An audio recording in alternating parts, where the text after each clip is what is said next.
Doctor बीना चतुर्वेदी की आवाज़ में उनके कहानी संग्रह संसार चक्र से बुढ़ापे का सहारा कहानी सुनिए।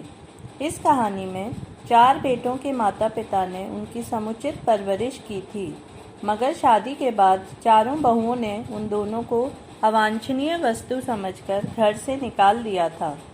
अचानक उन्हें अपने दोस्त का एक बेटा मिल गया और उसे उसके बचपन में उनका मार्गदर्शन करने वाले चाचा जी। अब उस वृद्ध दंपत्ति को बुढ़ापे का सहारा मिल गया था।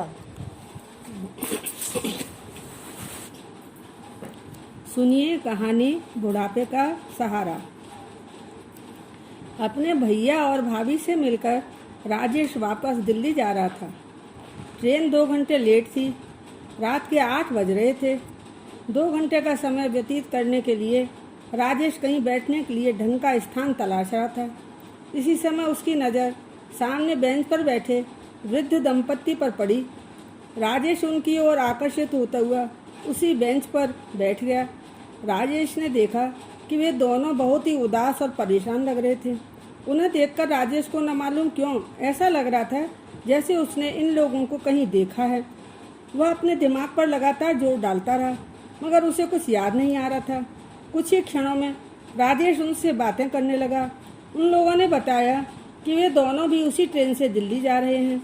राजेश के मन में बार बार आ रहा था कि वह उन दोनों से उनकी उदासी और परेशानी का कारण पूछे, मगर यह विचार आते ही कि अजनबी यात्री से इस तरह की बातें करना क्या उचित होगा। अपने मन में उठ रहे अंतर्द्वंद को वह रोक लेता। गर्मी का मौसम था और स्टेशन पर भीड़ बढ़ती जा रही थी। राजेश का मन भी बहुत बेचैन हो रहा था। उसकी समझ में नहीं आ रहा था कि घर पहुंचकर वह अपनी पत्नी गीता से क्या और कैसे कहेगा कि उसके भाई और भाभी ने उसके साथ अच्छा व्यवहार नहीं किया। वे लोग उसके साथ कोई भी संबंध नहीं रखना चाहते। लाचार मन से वह चुपचाप वापस आ गया। 2 वर्ष पूर्व राजेश ने गीता के साथ प्रेम विवाह किया था। उसकी शादी में परिवार का कोई भी व्यक्ति सम्मिलित नहीं हुआ था। गीता के माँ बाप भाई बहन अपना कोई था ही नहीं। वह अनाथ थी। अपने मामा और मामी के साथ रहती थी। मामा मामी को मुफ्त की नौकरानी मिल गई थी। वहाँ उसका जीवन नौकरों से भी बदतर था। राजेश और गीता की निकटता के संबंध में जब मामा मामी को पता लगा तो वह शादी से पूर्व ही तटस्थ हो गए थे, जिससे उन्हें शादी में कुछ खर्च न करना पड़े। राजेश के साथ विवाह हो जाने पर मामा मामी ने राहत की सांस ली थी। उनको लगा कि चलो अच्छा हुआ, बला टली। दोनों ने कोर्ट मैरिज की थी। राजेश की परवरिश जिस तरह से हुई थी वह सिर्फ राजेश ही समझता था। बचपन में ही उसके माता पिता का देहांत हो गया था। वह अपने भाई और भाभी के साथ रहता था, जहाँ उन लोगों का बर्ताव उसके साथ एक नौकर के समान ही होता था। यदि उसके हिस्से की जमीन जायदाद और मकान आदि का लोभ उन्हें नहीं होता तो वह लोग उसे अपने साथ कभी भी नहीं रखते। ट्यूशनों के सहारे उसने अपनी आगे की पढ़ाई किसी तरह से पूरी की थी।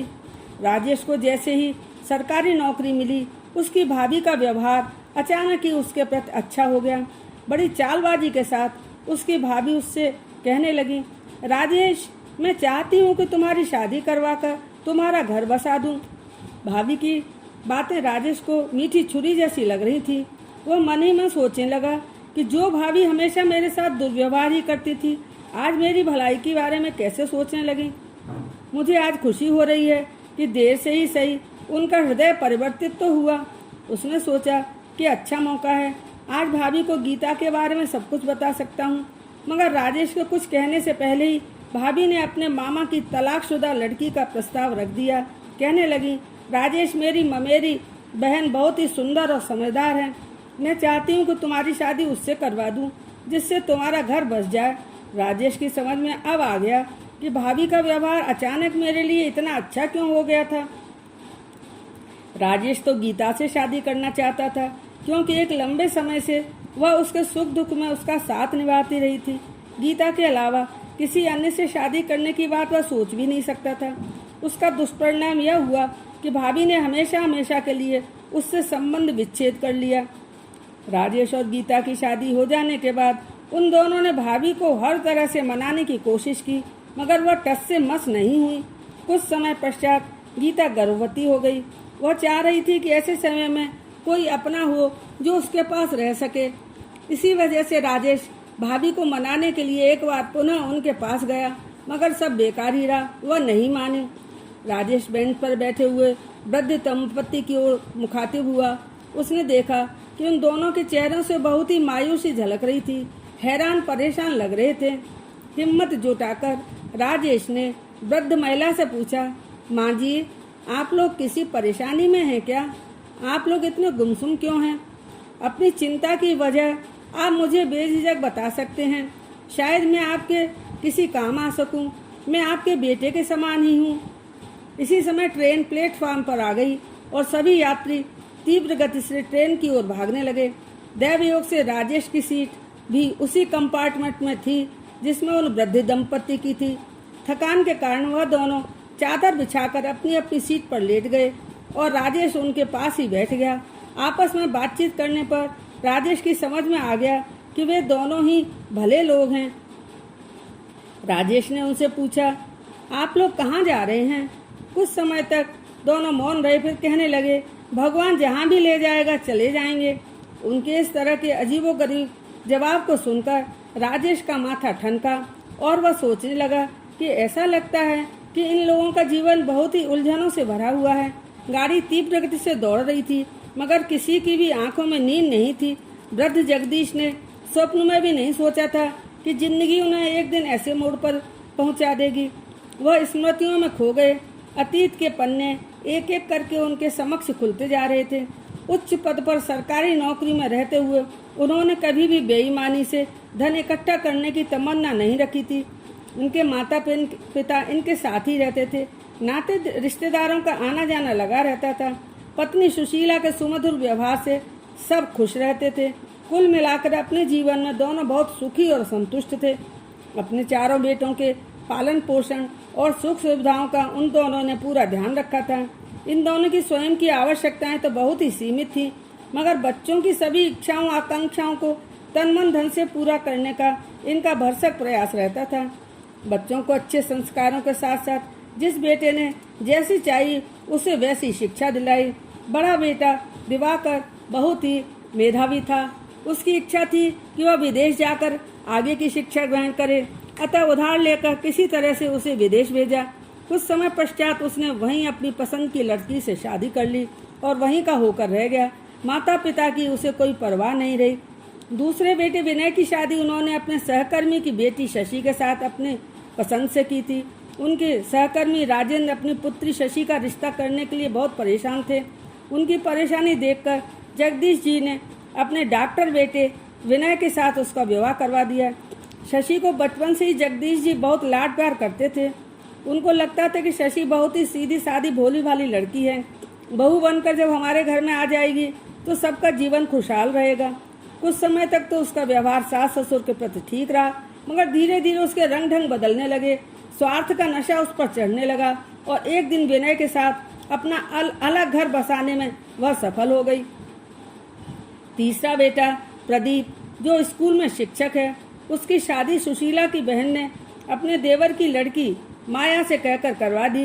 दीदी, माया बहुत समझदार है, अच्छे संस्कारों वाली है, इसे आप अपनी बहू बना लीजिए, आपका बुढ़ापा सुधर जाएगा। सुशीला जी अपनी बहन की चिकनी चुपड़ी बातों में आ गईं और प्रदीप की शादी माया से करवा दी। माया अधिक पढ़ी लिखी नहीं थी, मगर चालबाजियों की अनगिनत डिग्री उसके पास थी। प्रदीप और माया के स्वभाव में जमीन आसमान का अंतर था। उनकी आदतें एक दूसरे से कतई मेल नहीं खाती थी, अतः उनका जीवन कलहपूर्ण रहता था। जब दोनों आपस में एक दूसरे को ही नहीं संभाल पा रहे थे, तब माता पिता की परवाह कैसे करते। सबसे छोटा बेटा अरुण अपने माता पिता का बहुत लाडला था। वह अपने माता पिता की आज्ञा के बिना कभी भी कोई काम नहीं करता था। अपने लाडले आज्ञाकारी बेटे की शादी सुशीला ने बहुत सोच समझकर शोभा से की। हालांकि इन दोनों के पारिवारिक स्तर में कोई समानता नहीं थी, मगर सुशीला ने गरीब परिवार की साधारण लड़की से अपने बेटे की शादी यही सोचकर की थी कि गरीब परिवार की लड़की लेने से वह हम दोनों माता पिता के समान हमारा सम्मान करेगी और हम दोनों का बुढ़ापा सुधर जाएगा। किंतु भाग्य की विडंबना देखिए, शोभा ने घर में आते ही क्लेश का माहौल बना दिया। किसी की भी बात नहीं मानने की उसने ठान रखी थी। उसने कभी कल्पना भी नहीं की होगी कि उसकी शादी इतने संपन्न परिवार में हो जाएगी। उसके हाव भाव और तेवर एकदम बदल गए। वह घर की लक्ष्मी बनकर नहीं बल्कि अभिशाप बनकर आई थी। उसने सबका जीना दूभर कर दिया। बड़ा बेटा और बहू तो पहले ही विदेशी हो गए थे। तीनों बहुओं के अभद्र व्यवहार को देखकर माता पिता ठगे से रह गए। वह दोनों सोचते कि भगवान ने कैसी संस्कारहीन बहुएं हमारे भाग्य में लिखी थी।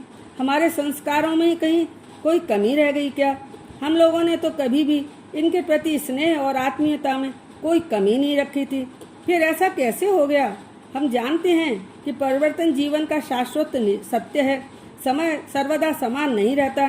समय के अनुसार हमारे जीवन में भी परिवर्तन होना था, मगर यह परिवर्तन हम दोनों को इतना तिरस्कृत, उपेक्षित और एकाकी कर देगा, ऐसी तो कभी कल्पना भी नहीं की थी। सुशीला जी के दिलो दिमाग में बीते दिनों की तस्वीरें लगातार घूम रही थीं। कितने धूमधाम से हमने अपने बेटों की शादी करके बहुओं का खुले दिल से स्वागत किया था। उनकी सुख सुविधाओं में कभी कोई कसर नहीं छोड़ी। बेटियों के समान बहुओं से प्यार किया। हमारे तो अपनी कोई बेटी नहीं थी। अपने सुमधुर व्यवहार से उनको दिल को जीतने की हर संभव कोशिश की, मगर प्रत्युत्तर में हमें क्या मिला? कितना गर्व था हमें अपने होनहार बेटों पर। जिंदगी भर घर गृहस्थी की चक्की में पिसते रहे। हम सोचते थे कि हम कितने धनवान हैं। हमें 4 होनहार बेटों रूपी धन भगवान ने दिया है।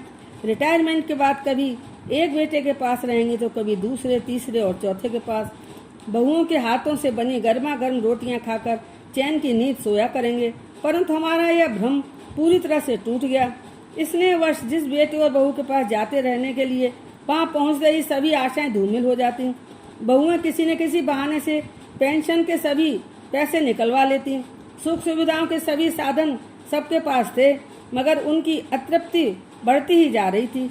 किसी को संतोष नहीं था। सुशीला जी की स्मृतियों के बादल धीरे धीरे छटने लगे। उन्होंने अपनी साड़ी के पल्लू से आंखों से बहते हुए आंसुओं को पोंछ लिया, मगर बीती हुई यादों का सिलसिला समाप्त होने का नाम ही नहीं ले रहा था। उनके मन की बेचैनी कम नहीं हो रही थी। जिन बहुओं को वह अपनी पसंद से अपने घर में लाई थी, उन बहुओं ने घर में पदार्पण करते ही हमारे सपनों को छिन्न भिन्न कर दिया। हमारी जिंदगी में ग्रहण के समान छा गईं। बात बात पर झल्लाना, घर के माहौल को तनावग्रस्त कर देना उनकी रोजमर्रा की जिंदगी का एक हिस्सा बन चुका था। बेटों और बाहर वालों के समक्ष ऐसा प्रदर्शन करती जैसे सास ससुर का कितना ख्याल रखती हैं, मगर पीठ पीछे व्यंग बाणों से दिल छलनी कर देती। इन लोगों के दोहरे व्यवहार को देखकर सास ससुर दोनों स्तब्ध रह जाते। बहुओं की नजरों में सास ससुर एक अवांछनीय वस्तु के समान थे, जिन्हें ये लोग अपने जीवन से निकाल फेंक देना चाहती थी। इस प्रकार की घुटन भरी जिंदगी और एकाकीपन जब इन दोनों की सहन शक्ति से परे हो गया, तो इन्होंने अपने संतानों के प्रति जो मोह माया थी उसे त्याग कर उनकी जिंदगी से निकल जाने का निर्णय कर लिया।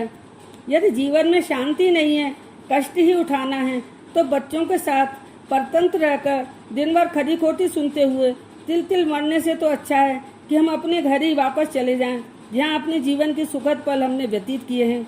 उन्हीं यादों के सहारे हम अपना समय व्यतीत करेंगे। अंधेरा छटने लगा था। भोर की उजास से वातावरण सुहावना लगने लगा था। विचारों के झंझावत में रात कैसे कट गई, बुजुर्ग दंपत्ति को पता ही नहीं चला। गाड़ी किसी स्टेशन पर रुकी हुई थी। राजेश स्टेशन से नीचे उतरकर दोनों के लिए गर्मा गर्म चाय ले आया। राजेश को ये लोग अपने माता पिता के समान लग रहे थे। उन लोगों के प्रति राजेश के मन में बहुत ही आदर सम्मान की भावना पैदा हो चुकी थी। राजेश उनसे पूछने लगा, आपको कहाँ उतरना है? आप लोगों ने अभी तक बताया ही नहीं। एक लंबी सांस खींचते हुए जगदीश जी ने जवाब दिया, दिल्ली स्टेशन पर ही उतरना है। हमारी जिंदगी का एक लंबा समय हम लोगों ने इसी शहर में व्यतीत किया है। यहाँ हमारा एक छोटा सा घर है। धीरे धीरे घर को पुनः व्यवस्थित करना पड़ेगा। बहुत समय से घर बंद पड़ा है। स्मृतियों में उलझे हुए कुछ प्रश्न राजेश को भ्रमित कर रहे थे। उसके मन मस्तिष्क में दबी धुंधली सी तस्वीरें कुछ कुछ स्पष्ट होने लगी थी। बीते दिनों की यादें अचानक ही राजेश को सही दिशा प्रदान करने लगी। राजेश ने प्रफुल्लित होते हुए जगदीश जी से पूछा, कहीं आप मेरे जग्गू चाचा तो नहीं हैं, जो मेरे पिता आनंदी लाल के अभिन्न मित्र थे और जिनके प्रेम पाश में बनकर मैंने अपने बचपन के दिन गुजारे थे? जग्गू चाचा सुनते ही उनके चेहरे पर अपने किसी बिछड़े हुए बेहद प्रिय से मिलने की चमक छा गई। प्रसन्नता के साथ वह कहने लगे, अरे राजेश बेटा तुम, मैं तो तुम्हें पहचान ही नहीं सका, एक अरसे बाद देख रहा हूँ। राजेश ने प्रफुल्लित होकर कहा, चाचा जी मैं भी तो आपको पहचान नहीं सका। मैंने तो सुना था कि रिटायरमेंट के बाद आप लोग अपने बेटों बहुओं के पास उनके साथ रहने के लिए चले गए थे। इतना सुनते ही वे कटु स्मृतियाँ जो बेटे बहुओं के साथ रहने पर उन्हें मिली थी पुनः उनके दिलो दिमाग पर हावी होने लगी। बहुत ही दुखी मन से उन्होंने कहा, बेटा राजेश अब हमारा कोई भी परिवार नहीं है, हम लोग इस संसार में अकेले ही हैं। तत्कालीन राजेश की समझ में सब कुछ आ गया। वह सोचने लगा कि अब मेरी समझ में आया कि यही इन दोनों की बेचैनी और परेशानी का रहस्य है। वह मन ही मन खुश होने लगा कि शायद अब मेरी मनचाही मुराद पूरी होने का समय आ गया है। बड़े ही अपनत्व भाव से राजेश ने कहा, नहीं नहीं चाचा जी, आप लोग अकेले नहीं हैं, आप दोनों को मेरे साथ मेरे पास रहने के लिए चलना पड़ेगा। हम सब मिलकर प्यार और आदर सम्मान के साथ अपना सुखी परिवार बनाएंगे। चाचा जी आप तो मेरे बचपन के दिनों के साक्षी रहे हैं। आपके मार्गदर्शन के कारण ही मैं विषम परिस्थितियों को पार करके आज सफलता की इस मंजिल तक पहुंचा हूँ। मेरा भी अपना कोई नहीं है। मेरी पत्नी गीता का बचपन में भी मेरे बचपन जैसा ही बीता है। हम लोगों को आपकी बहुत ज़रूरत है। आज से नहीं बल्कि अभी से आप हमारे माता पिता के स्थान पर हमारा परिवार पूर्ण करने में हमारा साथ देंगे। मेरा मन हमेशा से ही इसी अपने के सानिध्य की तलाश में भटकता रहा है। अब आप मना नहीं कर सकते, आप दोनों को हमारे साथ चलना ही होगा। राजेश के अनुरोधपूर्ण शब्दों को सुनकर सुशीला जी कहने लगी, बेटा ऐसा कैसे संभव है, इस उम्र में हम तुम्हारे ऊपर बोझ नहीं बन सकते। सुशीला जी के हाथों को अपने हाथों में लेते हुए और दोनों की चरण वंदना करते हुए राजेश ने कहा, चाचा जी एक ओर तो आप मुझे बेटा कहकर अपनेपन का एहसास करा रहे हैं और दूसरी ओर इनकार करके मुझे पराया बना रहे हैं। आप लोग इनकार नहीं कर सकते वरना मेरा दिल टूट जाएगा। आपकी बहू गीता बड़ी बेसब्री से इंतजार कर रही होगी, मैंने उसे फोन कर दिया है। सुशीला जी ने स्नेह भरी दृष्टि से राजेश की और सुशीला जी स्नेह भरी दृष्टि से राजेश को देखती रह गईं। अचानक इतना सुखद समय आ जाएगा इसकी तो उन लोगों को कभी कल्पना ही नहीं की थी। भगवान की लीला को कोई नहीं समझ सकता। जहाँ एक ओर सूर्य देवता अपनी किरणें बिखेर कर सब ओर प्रकाश फैला रहे थे, वहीं दूसरी ओर वृद्ध दंपत्ति का जीवन आनंदात रेख से प्रफुल्लित हो रहा था। राजेश को उसके बचपन में मार्गदर्शन करने वाले जग्गू चाचा और चाची मिल गए और उन दोनों को बुढ़ापे का सहारा